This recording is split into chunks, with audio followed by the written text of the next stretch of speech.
अस्सलामुअलैकुम नाज़रीन, welcome to जनरेज़र। मैं हूं साद अहमद और आज हमारे साथ एक ख़ास मेहमान मौजूद हैं। इनका तारुफ़ कराने से पहले मैं बताता चलूं कि इन्होंने सोलर इंडस्ट्री में बेशतर कंपनीज़ को रिप्रेजेंट किया है और अब लीडिंग कंपनी सोलर की हवावे के डिस्ट्रीब्यूटर हैं। फ़ाद भाई, कैसे हैं आप? मैं ज़बरदस्त, बिल्कुल। आप सुनाएं कैसे हैं? बेहतरीन। तो फ़ाद भाई बताएं, ये तेल का कमाल है या ये एनर्जी की जो राहत है कि आप जो हैं वो माशाल्लाह तरक्की तो कर ही रहे हैं, लेकिन अब हम आपको सोशल मीडिया पे एक उभरता हुआ स्टार भी देख रहे हैं। नहीं, बिल्कुल। आप फर्स्ट ऑफ ऑल तो thank you for having me. और अगर बात करेंगे एनर्जी या कहले की, तो बेसिकली ये एक प्रॉपर एक ब्रांड है और एक वेंचर, उसको अंदर डिफरेंट वेंचर्स है जिसमें केएल आ रहा है, एनर्जी आ रहा है, आइव आ रहा है। तो ये डिफरेंट वेंचर्स हैं और भी डिफरेंट वेंचर्स आ रहे हैं जिसमें मोनालिसा, हंस क्रो ये भी आ रहा है। तो मैं जिसको रिप्रेजेंट कर रहा हूँ डेफिनेटली वो एनर्जी है। और हुआवे का बेसिकली फ्रंट फेस है मार्केट के अंदर। हम इंपोर्ट करते हैं रेजिडेंशियल जो इसके इन्वर्टर्स हैं और देन उसका जो इन्वर्टर्स के साथ हम मार्केट में B2B सेल करते हैं। उसके बाद अगर आप बात करें तो we are also partnered with Longi, जो मार्केट में हम जिसको सेल कर रहे हैं। उसके बाद ब्रेकर्स में क्योंकि क्वालिटी इश्यूज़ थे, फिर हमने रोज और इलेक्ट्रिक के साथ पार्टनरशिप की और पाकिस्तान में उसको सोल रिप्रेजेंट करवाया। बिल्कुल। तो फ़ाद भी काम की बातें तो चलती रहेंगी, मुझे ये बताएं कि आपके शौक़ क्या हैं? शौक क्या है? हाँ, एल्स देन काम। बेसिकली अभी तो मैं थोड़ा डिजिटल में ज़्यादा इंटरेस्टेड हूँ। लाइक जब भी सैटरडे संडे में फ्री होता हूँ तो digital like I think is the future. तो आपको भी आपको डिजिटली करना चाहिए, आपकी प्रेजेंस होनी चाहिए ताकि आपकी फेस वैल्यू एक बनती है और एक आप खुद एक ब्रांड बनते हैं। तो I am more interested in that. और बाकी मैंने 2 किटन्स रखे हुए हैं। हाँ, मैं बल्कि मेरा अगला सवाल भी यही था। आपका ब्लॉग देखने का मेरा इत्तेफाक हुआ तो उसमें मैं देख रहे थे आपने बड़े 2 खूबसूरत बिल्ली के बच्चे रखे हैं। बिल्कुल। तो ये शौक़ हमेशा से था या ये इस्लामाबाद आकर आप फिटिंग करने की कोशिश कर रहे हैं? उसमें सीन तो ये है कि इस्लामाबाद क्योंकि मैं वैसे ही अकेला होता हूँ तो मैंने कहा वाई नॉट के कुछ रखें जिसको पेट एज अ रखें। तो फिर मुझे किटन क्योंकि वो क्लीन भी होते हैं, ट्रेंड रहते हैं, वो आपको ज़्यादा तंग भी नहीं करते, अपना आपस में खेलते रहते हैं। तो मैंने कहा वाई नॉट। तो शौक़ उसका नहीं था, लेकिन फिर कुछ वीडियोस आप देखते होंगे टीवी उस पर सोशल मीडिया पे। तो जब वो देखी तो मैंने इंटरेस्ट पैदा हुआ तो मैंने कहा वाई नॉट। तो फिर मैंने लेकर आया हूँ। तो माशाल्लाह आई एम हैप्पी क्योंकि वो एक आप घर जाते हैं तो एक शुगर मेला चलता रहता है उनके साथ, उनको तंग किया। वो फिर एक तो उनका ये भी है कि सुबह सुबह उठ के ना, लाइक मैं वैसे तो 9 बजे मेरा ऑफिस का टाइम होता है, 6 बजे आके उठाने लग जाते हैं। तो मतलब एक एक्टिविटी, हेल्दी एक्टिविटी उनके साथ भी चलती रहती है। यार मार्केट को अगर आप देखें तो सोलर में सैचुरेशन काफ़ी हद तक हो चुकी है, शायद आने वाले सालों में बहुत ज़्यादा हो जाए। हाँ। छोटे प्लेयर बहुत ज़्यादा आ गए हैं मार्केट में। आप सोलर का फ्यूचर क्या देखते हैं? सोलर की अगर अभी तो बात करें डेफिनेटली पोर्ट के इशूज़ हैं, लेकिन अगर आप वैसे बात करें तो डेफिनेटली अभी फ्यूचर है। अभी अगर आप बाहर भी देखें तो उधर गीगावाट्स में बात हो रही है। तो अभी तो हम मेगावाट्स इस पर ही लगे हुए हैं, लेकिन डेफिनेटली पोटेंशियल है पाकिस्तान में और इन 5 ईयर या 10 ईयर्स अभी इसका बूम अभी आना है।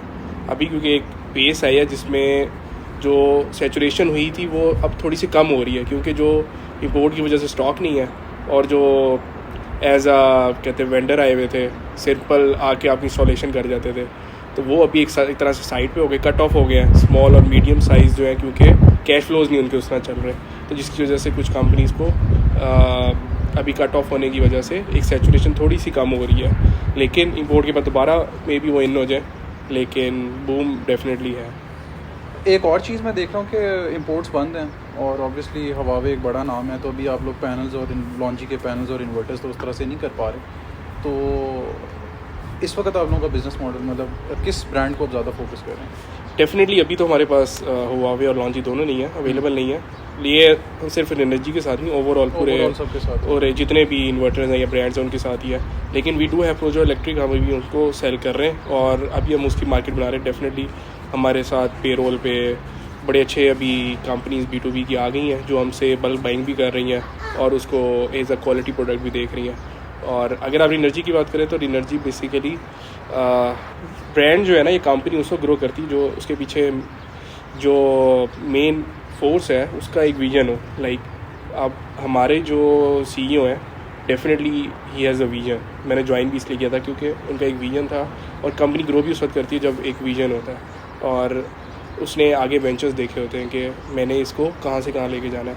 तो रिनर्जी की सबसे अच्छी बात यह है कि वो एक जगह पे रुके नहीं है। सिर्फ जब हम हुआवे के बने थे शुरू में, सबसे पहले हुआवे हम लेकर आए, फिर लॉन्जी उसी 3-4 मंथ्स के बाद लेकर आए, फिर वो जो है 3-4 मंथ्स के बाद लेकर आए। अभी हमारे 2-3 और प्रोडक्ट्स चल रहे हैं जो कमिंग लाइक मंथ्स में लॉन्च हो रहे हैं। तो अगर आप देखेंगे तो ये एक बड़ा अच्छा पैटर्न है किसी भी कंपनी को ग्रो करने के लिए। बिल्कुल सही है। फाद भाई, थोड़ा सा अपना करियर का जर्नी बताएं, कैसे आपने जो है ना ओवर टाइम बिल्ड किया। आप जब इनिशियली पढ़ रहे थे तो तब आपका क्या टारगेट था, आप क्या करना चाह रहे थे और आप कहाँ लैंड किए? थोड़ा ये basically I was born and raise in Sadiqabad, और FSC तक मैं सादिकाबाद में ही पढ़ा हूँ। Basically my mother was a teacher, तो ग्रेड्स और आपको पता है फिर तो वैसे ही अच्छे आने थे तो अच्छे आते रहे और FSC तक माशाल्लाह अच्छा रहा है। लेकिन इसमें मैं फिर 2013 में मेरा फर्स्ट में एडमिशन हुआ था। I was doing CS back then. मैंने मैथमेटिक्स बेसिकली की थी FSC में, लेकिन CS क्योंकि एक मार्केट में था कि फास्ट का CS बहुत अच्छा है और मेरा एडमिशन भी उधर हो गया था, तो आई वॉज के वाई नॉट के फास्ट को ज्वाइन किया जाए और एक डिफरेंट फील्ड में जाएगा रहे, क्योंकि आपको पता है सारे इलेक्ट्रिकल या उसमें जाते हैं, MBBS ही कर रहे होते हैं, डॉक्टर या इलेक्ट्रिकल इंजीनियर में आ रहे होते हैं। तो मैंने कहा वाई नॉट डिफरेंट चीज़ जो है चूज़ की जाए। तो मैं CS में गया, मैंने 1 साल लगाया फिर मैंने कहा ये मैं नहीं कर सकता अच्छा, तो 1 साल आपने CS में गुजारा मैंने क्यों, लेकिन असल में CS में आगे लॉन्गर ऑन कर सकता था, लेकिन डेफिनेटली जब आप मेन CS का जो पार्ट है वो आपको कोडिंग आनी चाहिए। जब आपको नहीं आती तो आप बेशक प्रैक्टिकल लाइफ में भी जाएंगे, आपको कोडिंग नहीं आती तो आपको कोई हायर भी नहीं करेगा। ये वो नहीं है कि आपने इलेक्ट्रिकल कर ली तो आप, अगर पहली आप CS की बात करें तो आपको उसमें कोडिंग आनी चाहिए। अगर आपको कोडिंग नहीं आती तो आपको CS में होने का कोई फ़ायदा नहीं है, और आप प्रैक्टिकल लाइफ में भी या जॉब में भी आपको उसमें कोई फ़ायदा नहीं होगा, क्योंकि इलेक्ट्रिकल इंजीनियरिंग तो है नहीं कि आप एंटर हो गए और एक ही चीज़ बार रिपीट हो रही है। तो कोडिंग में क्योंकि डिफरेंट आपकी प्रोग्रामिंग्स आ जाती हैं और आपके कोड्स आ जाते हैं, जिसकी वजह से आपको न्यू लर्निंग उसमें करनी रहती है। तो इसलिए फिर मेरे ब्रदर और मैंने डिसाइड किया कि मैं CS छोड़ दूंगा, और फिर दोबारा एडमिशन फिर टेस्ट दिए, फिर 3-4 यूनिवर्सिटीज़ में हुआ, फिर आई वेंट टू हाईटेक यूनिवर्सिटी फॉर इलेक्ट्रिकल इंजीनियरिंग, फिर बैक टू इलेक्ट्रिकल अच्छा, तो फिर आप वापस आए हैं अपना एक टाइम गुजार कर और वापस आपने अलिफ से स्टार्ट या फिर दोबारा फिर मैं इलेक्ट्रिकल में आ गया। 4 years मैंने उधर स्पेंड किए हैं। आई वॉज लाइक, मेरा 2.6 GPA था। मेरा फोकस भी नहीं था कि मैं बहुत ज़्यादा GPA लूँ या बहुत कम लूँ, मेरा था कि मेरा एक मिड में रहा। अब आपको पता है 2.5 से ऊपर आप मास्टर नहीं कर सकते, सॉरी नीचे हो तो मास्टर नहीं कर सकते। तो मेरा गोल था कि 2.5 से ऊपर ही रहूँ, तो मेरा 2.6 हुआ क्लियर। लेकिन इसकी सिर्फ ये वजह नहीं है कि मेरा गोल यही था, मेन गोल वैसे भी ये नहीं था कि 2.6 ही आना चाहिए, क्योंकि मैं एक्स्ट्रा एक्टिविटीज़ में ज़्यादा इन्वॉल्व था। मैं आपको बता देता हूँ, मैं आई वॉज एम्बेसडर फॉर जो इवेंट्स होते थे बेसिकली, एयर यूनिवर्सिटी, इकरा, नस्ट, GKI, 62nd इंटरनेशनल हुआ था, तो मैं उसका एम्बेसडर था। और भी 3-4 यूनिवर्सिटी हैं जिसका एम्बेसडर रहा हूँ। जब उनके इवेंट्स होते थे तो मुझे कॉल करते थे, फिर मैं उनके लिए सारे पार्टिसिपेंट्स करवा के फिर उनको उधर भिजवाता होता था। फिर उसके बाद हमारी एक नॉन प्रॉफिट ऑर्गेनाइजेशन थी हाईटेक की, तो मैं उसमें लीड कर रहा था। हमने लाइक कैश कलेक्ट करके, एक स्कूल था जिधर बिल्कुल ही बहुत ही हालत उसकी ख़राब थी, हमने उसको पेंट करवा के उधर बुक्स, पेन्स और इस तरह की चीज़ें काफ़ी अरेंज करवाई। फिर मैं लाइक हमारे जो ओलंपियाड होते थे उसमें मेंबर था। तो मतलब डिफरेंट एक्टिविटीज़ चलती नहीं, जिसकी वजह से मेरा ख्याल है कि ये आपके लिए बहुत इंपॉर्टेंट होता है। आप सिर्फ उधर पढ़ने नहीं जाते, आपको दूसरी स्किल्स भी आनी चाहिए जो आपको आके मार्केट में आपको सपोर्ट करती हैं। मेरे ख्याल से दूसरी स्किल्स जो हैं वो ज़्यादा इंपॉर्टेंट है एज़ कम्पेयर टू कि आप जो है वो सिर्फ पढ़ाई के ऊपर ही पढ़ाई की। बिल्कुल फाद भाई, आजकल वर्ल्ड कप हीट पे है और क्रिकेट का फीवर तो सबको ही है, तो आपको क्या लगता है कि हम ऑब्वियसली हमारे वर्ल्ड कप के चांसेस तो ख़त्म हो गए, लेकिन कहाँ? नहीं, मेरा ख्याल है कि अभी है कि शायद हम बांग्लादेश को हराएंगे। नहीं ऐसे नहीं है। वो ऐसे है कि अगर तो साउथ अफ्रीका का जो मैच है वो वॉश आउट हो जाए, तो साउथ अफ्रीका को एक पॉइंट मिलेगा, वो आगे चला जाएगा। ठीक है, इसलिए साउथ अफ्रीका का हारना ज़रूरी है नीदरलैंड्स के खिलाफ, जो कि इम्पॉसिबल है ऑब्वियसली। और इंडिया जिम्बाब्वे का भी मैच अगर वॉश आउट हो जाता है तो उसमें इंडिया को एक पॉइंट मिलेगा, तो रन रेट पे काफ़ी हद तक बात आ जाएगी, तो उसमें कुछ कहा नहीं जा सकता। हाँ, अगर इंडिया हार जाता फिर पाकिस्तान के चांसेस काफ़ी ब्राइट हैं। ओके। लेकिन hope so like for the best. I believe कि कुछ ना कुछ शायद निकल ही है। इसमें से तो नहीं निकल पाएगा। तो फात भाई, पॉलिटिकल सिनेरियो आप किस तरह से देख रहे हैं?